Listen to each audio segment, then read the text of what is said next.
The reason why there is so much criminality, I'll give you why. The reason why nobody respects the law anymore. Tama. It's because of that Pangilinan. Yan, Pangilinan, si Kumasing. Generations of labas pasok using these guys as couriers of Cebu. You cannot arrest them. Dapat si Kiko ay kulong. They can be used and reused and utilized. Tapos labas-pasok sila. Lumaki sila ng psychological setup is that there is no law, or if there's one, it does not have a bite. Makinig. Rodrigo Roa Duterte. This Senator Pangilinan, I do not know why he keeps on winning an election. But he was once natalo. Ayaw ko lang kasi makipag-away sa taong yan kasi kaibigan ko.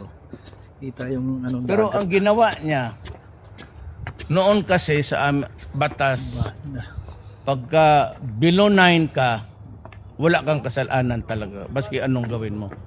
Palo lang ng tatay pati mama mo.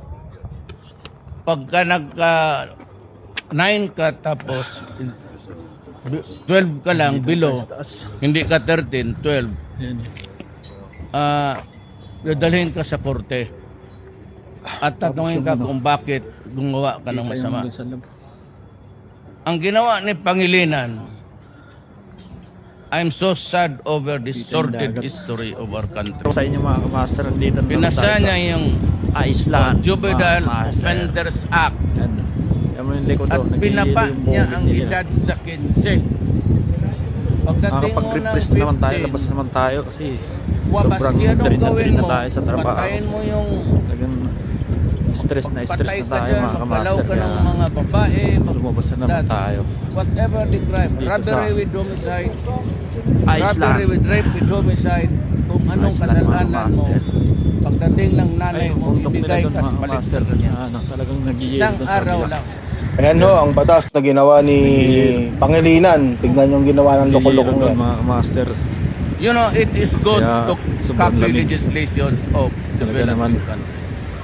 That particular juvenile offender law was Yellow. copied yung sa New York. Pati sa Ayun, doon pala sa kabila oh. Nag-iiyelo doon, pala yung pag ano. nakasala ang bata, hindi nire-release. Ayun, Pag talagang pilyo, may mali siya, Iceland. yung pagkain siguro, Yun. gutom, walang damit. Pero Bundok. yung manaksak, galaw ng mga babae, Makinig. nakaw, hindi yan sila nire-release. Iceland. In accordance to the law of those countries from which he copied the legislation. Ayan ha, kinopya lang yan ni Pangilinan. Hindi yung pinag-isipan yan para dito sa Pilipinas. They are sent to a correctional facility Nag-iiyelo. or halfway house. Master, ayan. There, they are lectured on Welcome to Iceland. responsibility sa gobyerno mo. Iceland mga Then the kamaster. sense of accountability sa ginawa mong masama. Kaya ikukulong ka doon at lecturean ka. Hindi kulungan yan. Correctional. Correctional facility. Pagkatapos yan, erase yung record mo. Parang wala kang ginawang masama. Pag nag-reform ka doon. The problem with Pangilinan, he was too in a hurry. Pinalusot niya yon. Kaya we produce about 15 years ago yan. We Ayun mga produce kamaster, about nag-iiyelo yung ano nila, di ba? Ay, sa taas.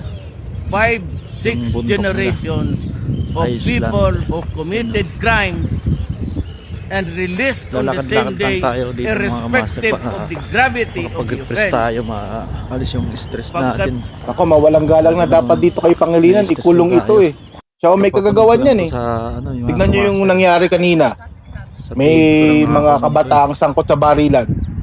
Ayan, Oh, ang ending, kitang-kita mo lusot. na, oh. Hindi ba? Ting doon ng barangay captain o nanay. Talaga palang Pinapakulan. nag-iiyelo mga kamaster yung So makita ninyo dyan sa EDSA pabalik-balik. And now na malaki na sila, we have Iceland yan mga produced kamaster. people Hindi who yung biro, are nag-iiyelo of yung ano criminal nila. minds. Kaya And that is Kikita why mo naman. it is hard to stop the drug problem now.